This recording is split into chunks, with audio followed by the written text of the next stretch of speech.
Welcome back inside the Duncan McDonald Community Gardens for a windy hockey game here for a Sunday night here in Quinte West. I'm Lindsay Heron, joined by Brock Armand. It is the last home game for the Trenton Golden Hawks. Both these teams have 2 games left. Trenton versus Wellington. It is Game 5 of the Hastings Cup Series, but there's not going to be a trophy hoisted this time as Wellington secured the victory in Game 4 just a couple weeks ago. So Brock, both these teams coming off of wins. What did you see with Trenton as they hosted Cobourg for that TMHF game on Friday? Yeah, it was a very nice night all the way around. The Trenton Golden Hawks had themselves a great game, doubled the Cobourg Cougars on the ice 4-2. Off the ice, TMHF, a lot of money was raised, a lot of donations. The Bellet Mums actually did a bake sale to raise money and funds for the TMHF and all of its supports. And also, it's been a busy time as well with the Quinte West minor hockey teams playing playoffs. U13 select team winning a tournament this weekend.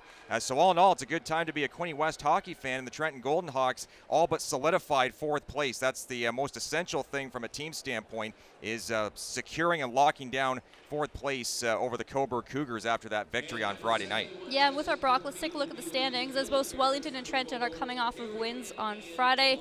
Pretty tight, and we've had a couple of games in the OJHL earlier this afternoon, Brock, when it comes to a couple of other key teams we're watching. Yes, that's right. The Haliburton County Huskies actually getting on the road to Milton today, and they're missing several players. Wellington won 3-2 against Lindsay on Friday night. The Muskies really taking a huge blow to their playoff hopes, sitting 6 points behind North York with only overtime. You had a look at Mitch LaFay and Jacob Rutenhill on for the ceremonial face-off.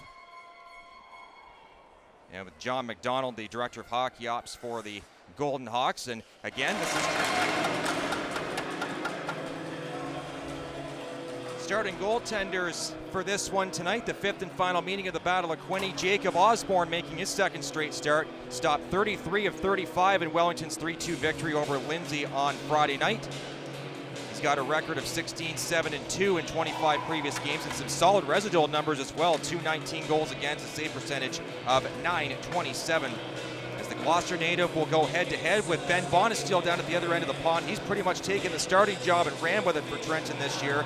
After coming over from the Brantford 99ers, he's 13-19 total for the season in 33 games, 332 goals against, and a save percentage of .917, and he was a victor on Friday night as well. 22 stops against the Cobourg Cougars in that 4-2 win that we mentioned. As for who has seen who in this HCP's Cup Series, Osborne last played for Wellington against Game 3, and Bonesteel was in net for Game 4 just a couple weeks ago, February 10th. That's right, and Osborne was stellar in that game on December 18th, right before Christmas. Trenton started off with a quick goal on Friday night. Jordan Fuller supplying the offense. 2:44 in. There's a wrister. That one got blocked by OJHL. Deep to the backhand, and Matt Cato scores. 33 on the year for the Whitby native, and 2:29 in. There is that opening goal quickly. Like I said, the G-Hawks finding a way to get on the board early on the 2nd shot of the game this time after they needed just 1 to score in Friday night's contest. What a move by Matt Cato. Looked like a bit of a broken play. J.H. Logus blocked the shot for Wellington, and then Cato caught Osborne leaning down a little bit too far, so he pulls from his forehand to his backhand and snakes it inside. And again, Lindsay would talk about Matt Cato's skill and finesse. Look at this tight little move he makes in close on Jacob Osborne, and nice celly too on the flourish there at the end. Boyd Stahlbaum and their coach Ryan Ramsey, and they're still keeping it very interesting. There's a chance at the side of the net. The Dukes pulled out, backhand try, they score! Tie game as the Dukes put it in on a rebound, and it's Jacob Rutenhill, who coming into this game had not scored a single point against the G-Hawks this year, but he comes through big time on this one. And for the captain of the Dukes, it's his 24th career point against Trenton in 5 seasons.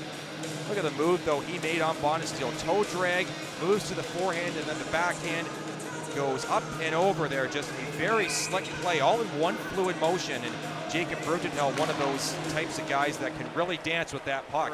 Thrown there to jar the puck free. And out of that jolt, the G-Hawks come back with only 5 seconds left. They need to hurry, get a shot away, but Douglas Najim can't do so. Does come back to him, now he'll fire. That one did get stopped by Osborne, who was a little bit incredulous as to why Douglas Najim shot that puck. 15-12, the host Jayhawks lead in the shot department. Sunday evening, as it is Game 5 of the Hasty P Cup Series between the Wellington Dukes and Trenton Golden Hawks. We're all on our playoff list.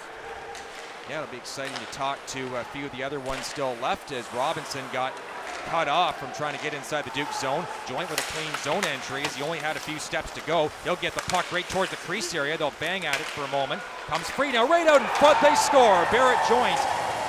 Johnny on the spot, right in tight, and Bonesteel really didn't have much of a chance on that one.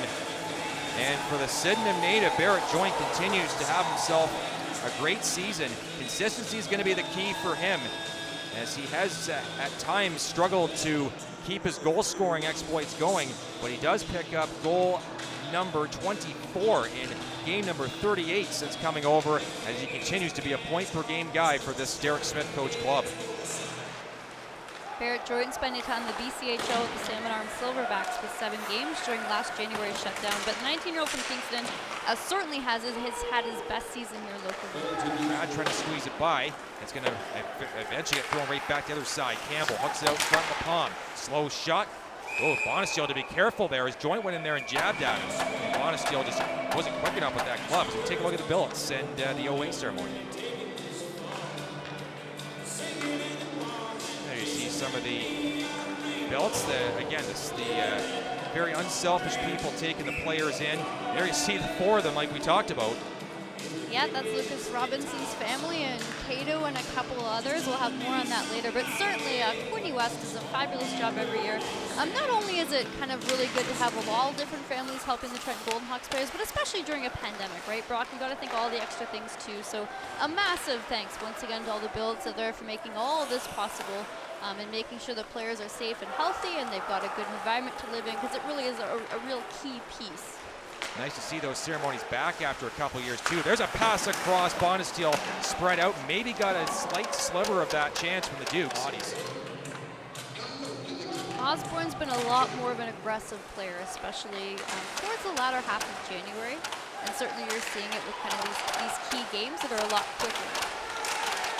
Well, Marwick going back door, they score. Cato again. Nidakar Trenton power play goal, 34 on the year for Cato. You can add one more notch to the belt. And they're picking up the puck for him too. We'll have to see if that's a milestone for him or not. But a backdoor feed is converted by Matt Cato on the power play, and the Jayhawks do get that coveted goal to wrestle some of that momentum away onto their side of the ledger. O'Mara with a laser-like pass right across the seam, backdoor. It was a diagonal pass too, which made it all that much more difficult for the Dukes defenders to get a stick in the lane and deflect it away. And Matt Cato finds a way to score again for the 33-15-0-3 Jayhawks. Here they come again. Duncan Grube's shot. He had half an open net staring at him, and he could not hit the mark. Dukes turn it back on its head again. Stopped at center ice. Rolled on Hill to Connor Hunt. He'll get less than 20 seconds to play in this second period. Moser fires it in. Rad has it.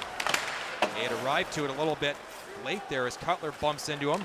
Trenton trying to get rid of it here. They only have about 10 seconds left. Podolski rolls around, finds LaFay coming through the middle. LaFay comes in. He's got to shoot it. Nifty little deke move. He feeds it off. Chance in tight. Osborne toes it out there right at the buzzer. And Jacob Osborne needed that big save. If the Jayhawks had slipped that one through, that would have been a massive game turner and a potential boost there for the Jayhawks going into the third frame. But for now, it's a 2-2 tie. Again, much like the first frame, each team scores once and just squeezed inside Duke's territory.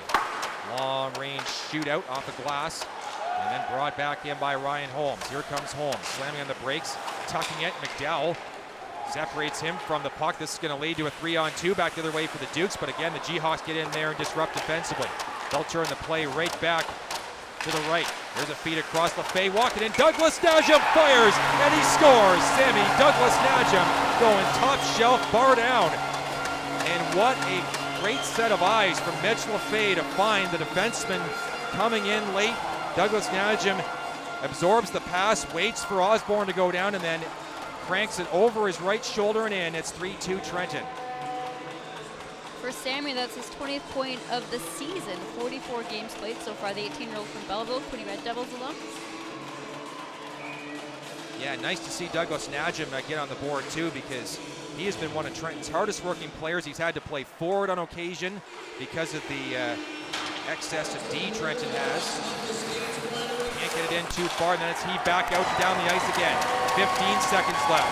Only one last rush maybe in the Dukes here as Campbell has it with 30 seconds left in the penalty. Campbell driving through center. He's going to take this one all by himself. 5 seconds left. Needs to get it to the net though, blocked off. Grube hacks it away. They're going to lock it down, and the Trenton Golden Hawks are going to win their 5th game in a row. They take this one by a final score of 3-2, and they will finish off the season series with a victory. Even though they're not going to win the Hasty Peace Cup, they still get a second victory at least. So they start the series with a win, they end it with a victory, but the 3 in between go to the Wellington Dukes. 28-23 were the shots in favor of the Jayhawks. And Sammy Douglas Najim, the Red Devils grad, how fitting is it that he's a local kid and he finds a way to get the game-winning goal to send the Golden Hawks fans off to the playoffs in style. Yeah, and congratulations to Matt Cato, 2 goals on the night. He had a fabulous effort. On the Wellington Duke side, they just got a little boxed out towards the end.